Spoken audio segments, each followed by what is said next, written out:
Halo semua, kembali lagi di channel kami, Buset Militer.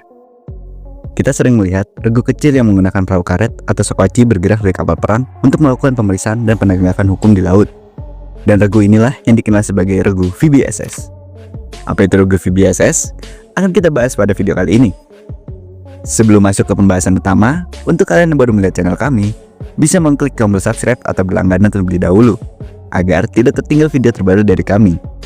Dan langsung saja kita mulai pembahasannya.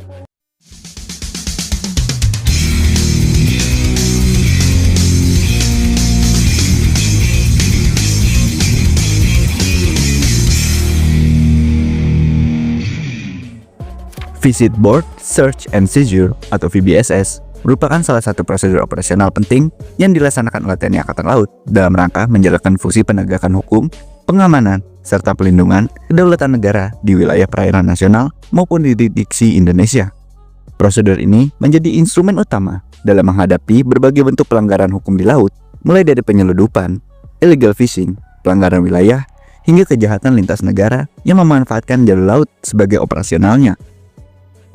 VBSS tidak dilakukan secara sembarangan, melainkan berdasarkan temuan awal terhadap kapal yang diduga kuat memiliki itikat mencurigakan atau terindikasi melakukan aktivitas ilegal, baik melalui pengamatan visual, informasi intelijen, maupun hasil pengawasan sistem maritim. Ketika unsur kecurigaan tersebut memenuhi kriteria tertentu, maka kapal tersebut dapat menjadi sasaran pelaksanaan prosedur VBSS oleh unsur KRI yang sedang melaksanakan operasi keamanan laut. Dalam konteks operasional, tim VBSS merupakan unit yang sangat vital di atas kapal perang Republik Indonesia. Tim ini dibekali kemampuan khusus yang mencakup teknik pemeriksaan kapal, pengamanan personil dan muatan, penyergapan terbatas, hingga penguasaan kapal sasaran apabila diperlukan. Keahlian tersebut menjadikan tim VBSS sebagai garda terdepan dalam menghadapi pelanggaran kedaulatan dan hukum di laut, khususnya pada situasi yang menuntut tindakan cepat, terukur, dan tetap mengedepankan aspek keselamatan serta aturan hukum internasional. Oleh karena itu, profesionalisme, disiplin, dan kesiapan mental personel tim VBSS menjadi faktor kunci dalam menjamin keberhasilan setiap misi yang dilaksanakan. Secara garis besar, kegiatan VBSS dapat dibedakan berdasarkan eskalasi ancaman yang dihadapi, yaitu compliant, non-compliant, dan opposite. Pada tingkat ancaman compliant, kapal sasaran bersikap kooperatif dan mematuhi perintah pemeriksaan yang diberikan oleh unsur TNI AL. Dalam kondisi ini, proses VBSS dapat dilaksanakan secara relatif aman dan terkendali.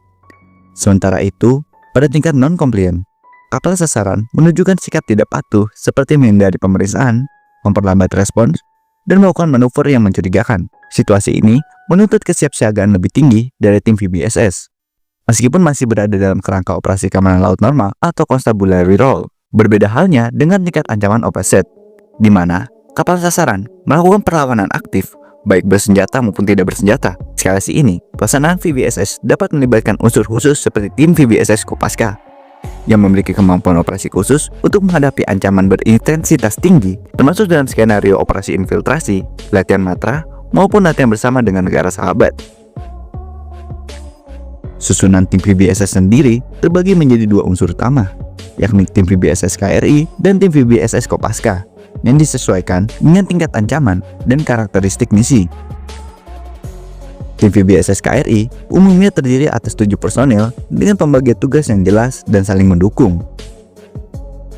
Susunan tim VBSS KRI terdiri atas pointman yang berperan sebagai pengamanan depan, leader yang bertindak sebagai komandan tim yang bertanggung jawab atas pengambilan keputusan taktis di lapangan, radioman sebagai personel komunikasi antara tim sekoci, tim boarding, dan unsur KRI induk, gunner yang bertugas memberikan perlindungan tembakan dengan senapan mesin, lalu ada rearman yang bertugas sebagai pengamanan belakang, dan motoris yakni sebagai jurumudi sekoci.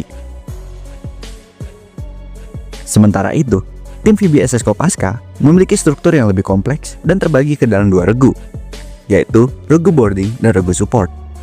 Regu boarding bertugas langsung melakukan penguasaan kapal sasaran dan terdiri atas pointman berperan sebagai pengamanan depan, leader bertindak sebagai komandan tim, radioman sebagai personel komunikasi, breaker sebagai pendobrak, gunner sebagai perlindungan tembakan dengan senapan mesin, asisten leader yang bertindak sebagai wakil komandan tim, serta rearman sebagai pengamanan belakang.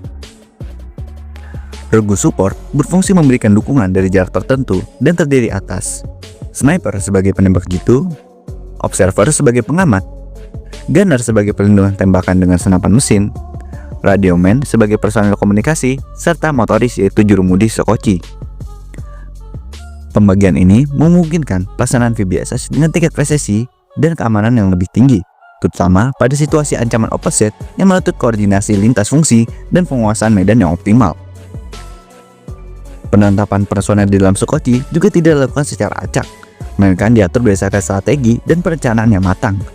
Susunan ini bertujuan untuk memberikan perlindungan maksimal bagi personel selama pergerakan menuju kapal sasaran, sekaligus memudahkan poinman sebagai unsur pertama yang turun melaksanakan pengamanan awal.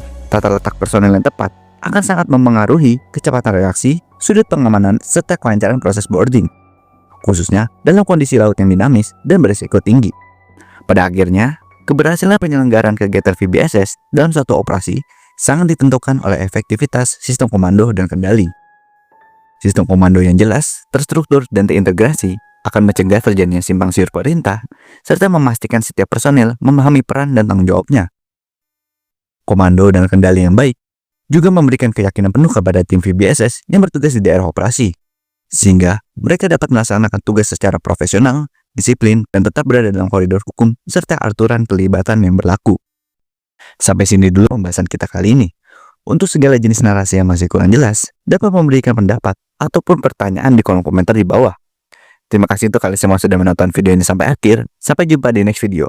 Dah.